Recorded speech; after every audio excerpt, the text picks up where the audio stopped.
Olá, queridos, sejam bem-vindos mais uma vez ao canal Projeto Resgate. Que Deus te abençoe poderosamente. Quem é Deus? É impressionante, mas ainda nos nossos dias, muitas pessoas ainda têm muitas dúvidas a respeito de quem é Deus, quem é Jesus, quem é o Espírito Santo. Eu tinha um vídeo no meu canal que tinha pelo título Quem é Deus?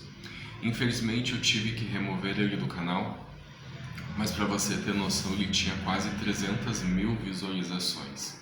E quase todos os dias eu recebia mensagens, comentários nesse vídeo a respeito sobre o assunto deste vídeo, dúvidas, discussões. As pessoas ainda têm muitas dúvidas a respeito disso. A palavra de Deus diz em Gênesis 1:27 que nós fomos criados à imagem e semelhança de Deus. Nós fomos criados à imagem e semelhança de Deus. Hoje muitas pessoas até brincam, né? Porque eu não sou lá grandes coisas, mas eu sou a imagem e semelhança de Deus, então eu me salvo. Mas infelizmente, querido, já peço desculpa desde já. A palavra semelhança, que é usada na Bíblia, no original em hebraico é a palavra demut, que significa comportamento. Então, quando Deus diz em Gênesis 1:27 que criou o homem à imagem e semelhança dele, Deus está dizendo que nos criou à imagem e semelhança, mas em comportamento. Então Deus nos criou para ser semelhantes a Ele em comportamento, em atitudes, em decisões, em amor. Nós somos a essência de Deus. Então Deus nos criou para ser parecidos com Ele. Porém o mundo hoje está distorcendo quem é Deus. Então hoje nós vamos falar um pouquinho deste assunto. Então a pergunta hoje é: você realmente conhece a Deus? Quando nós temos uma visão distorcida de quem é Deus, nós temos uma visão distorcida de tudo que está na nossa volta. Eu vou contar uma pequena história para vocês, a história de dois irmãos que foram convocados para a guerra. Em um determinado momento, aqueles irmãos resolveram escrever para os seus pais a respeito do que estava acontecendo com eles.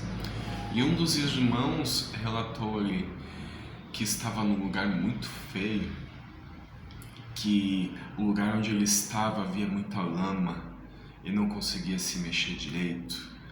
Havia muitas árvores. Quando anoitecia, o som dos animais assustava ele.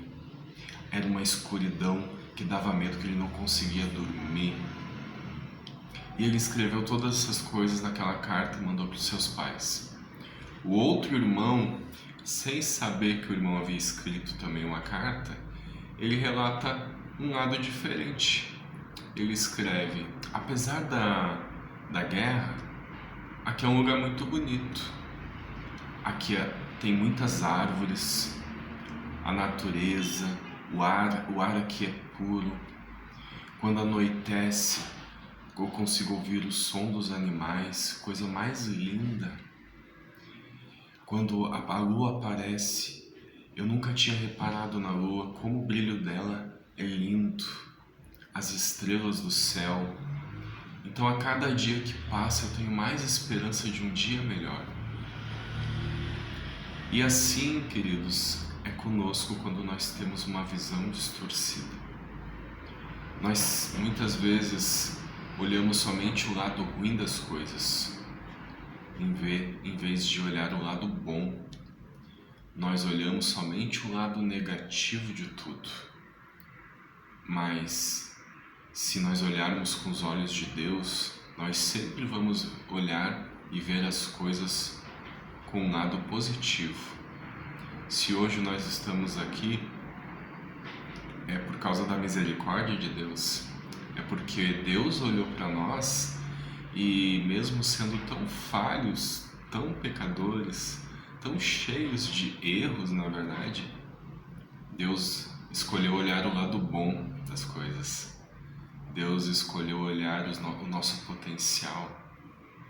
Deus nos escolheu. Deus viu algo bom em nós e resolveu investir nisso. E por que eu estou contando essa história para vocês hoje? Porque se você tiver uma visão distorcida de quem é Deus, você vai ter uma visão distorcida de tudo e de todas as pessoas que estão na sua volta. Muitas vezes, quando temos uma visão distorcida, a gente tende a olhar o lado ruim das coisas, o lado negativo. Muitas pessoas gostam de julgar o seu próximo, apontar o dedo para o seu próximo, apontar os pecados do seu próximo. E Jesus, em uma passagem na Bíblia, nos traz uma lição maravilhosa que está lá em Lucas, capítulo de número 6, no versículo de número 41. Jesus ele faz aqui uma ilustração sobre o argueiro e a trave. Jesus diz assim: "E por que atentas tu no argueiro que está no olho do teu irmão e não reparas na trave que está no teu próprio olho?" O que Jesus aqui está querendo dizer? Em uma tradução mais fácil da gente compreender. Por que tu te preocupa tanto com o cisco que está no olho do teu irmão e não vê a própria pedaço de madeira que está no teu próprio olho? O que eu aprendo com isso? Muitas vezes nós nos preocupamos muito com o nosso próximo, com coisas tão pequenas, como a palavra nos diz, como um cisco no olho, e a gente não vê que nós estamos com uma trave imensa, um pedaço de madeira estaqueado no nosso olho, que está impedindo, embaçando a nossa visão. Então muitas vezes nós estamos olhando para o nosso próximo, para alguma pessoa, procurando algum defeito, procurando muitas vezes julgar aquela pessoa, mas muitas vezes o nosso pecado é muito maior do que o dela. Nós não estamos conseguindo enxergar direito.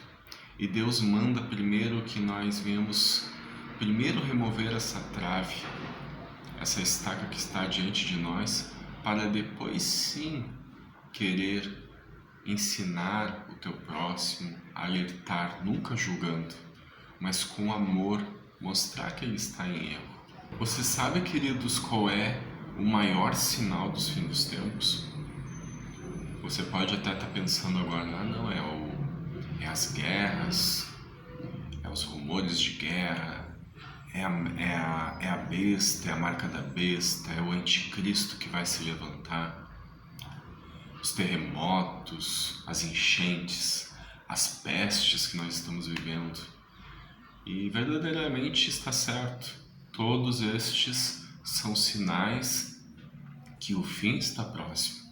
Mas este não é o principal sinal do fim dos tempos.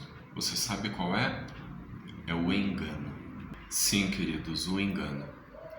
Muitas pessoas estão tão preocupadas com as coisas que eu mencionei acima, mas o principal motivo em que muitas pessoas vão se perder no fim dos tempos é o engano, porque elas não conhecem a palavra de Deus, não conhecem quem é Deus, quem é o Pai. E essas pessoas no final dos tempos vão se perder, pois a palavra de Deus nos diz que muitos profetas, falsos profetas se levantarão, muitas pessoas irão acreditar neles. A palavra de Deus nos ensina que muitos cristos se levantarão e as pessoas vão dizer para elas: eis o Cristo ali. E, infelizmente, muitas pessoas irão correr para essas pessoas. Mas daí você pode me dizer: mas eu fui enganado. Eu estava há tantos anos dentro de uma igreja e lá havia um falso profeta.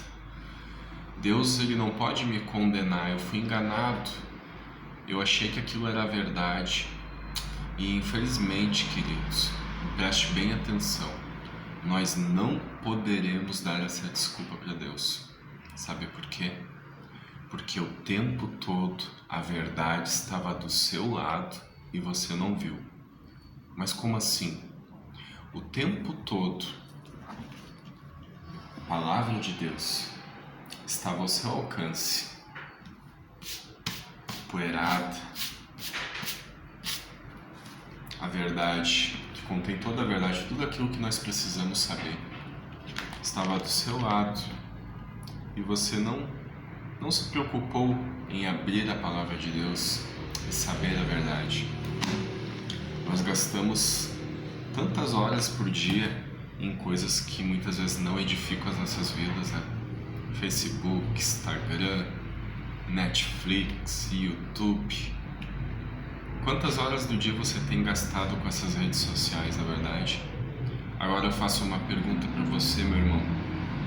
Quantas horas do dia você tem gastado na leitura da palavra, na meditação da palavra? Queridos, eu não sou melhor do que ninguém aqui. Essa palavra, ela também falou muito comigo. Eu sei que preciso ainda melhorar muito. Eu confesso diante dos irmãos que gasto muitas horas do meu dia em coisas que muitas vezes não acrescentam nada na minha vida.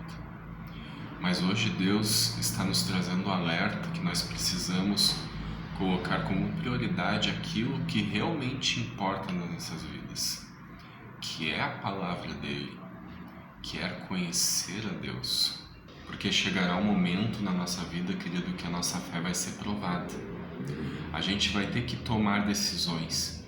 E se você não conhece a palavra de Deus, com certeza você vai ser enganado e vai ser envergonhado. Já pensou nisso? Se você hoje não está lendo a sua Bíblia, você hoje pode estar vivendo uma mentira achando que é verdade. Você já parou para pensar você chegar no fim da sua vida e descobrir que tudo aquilo que você acreditava, que tudo aquilo que você creu, tinha tanta convicção, na verdade era uma grande mentira? Muitas pessoas hoje, ainda mais nos tempos que nós estamos vivendo, escutam muitos pregadores. Hoje você pode estar, me escutando e você pode estar acreditando em tudo que eu estou dizendo para você. Mas tudo aquilo que você ouve, você precisa conferir na palavra de Deus, querido. Não é porque alguém traz um pãozinho caseiro, quentinho, com um cheirinho bom, que você vai logo comendo ele. Você precisa saber a origem. Você precisa saber aonde foi assado esse pão. Como diz lá em Ezequiel. Ainda vou trazer essa passagem para vocês. Nós precisamos muitas vezes provar a profecia, como a palavra nos ensina. Você precisa o tempo todo estudar a palavra de Deus. Quando nós ouvimos uma palavra, vamos na igreja e o pregador lá nos ensina, você precisa abrir a sua palavra, você precisa conferir realmente se é aquilo que está escrito mesmo. E este, querido, é o principal motivo de tantas pessoas hoje enganadas, porque acreditaram em verdades que eram mentiras. O nosso mundo ele é dominado pela mentira, querido, e nós sabemos quem é o pai da mentira. O tempo todo o inimigo ele semeia mentiras e meias verdades para nos enganar. Ele fez isso com Jesus. Satanás usou a palavra de Deus para enganar Jesus quando Jesus estava no deserto, sendo tentado. Satanás chegou diante de Jesus, colocou ele num pico do monte, mandou: se joga lá embaixo, pois está escrito na palavra de Deus que os anjos, Deus dará ordem aos anjos para que nenhum mal te aconteça, que eles te peguem, nem mal te aconteça. Mas Jesus era conhecedor da palavra de Deus. Ele é a própria palavra de Deus.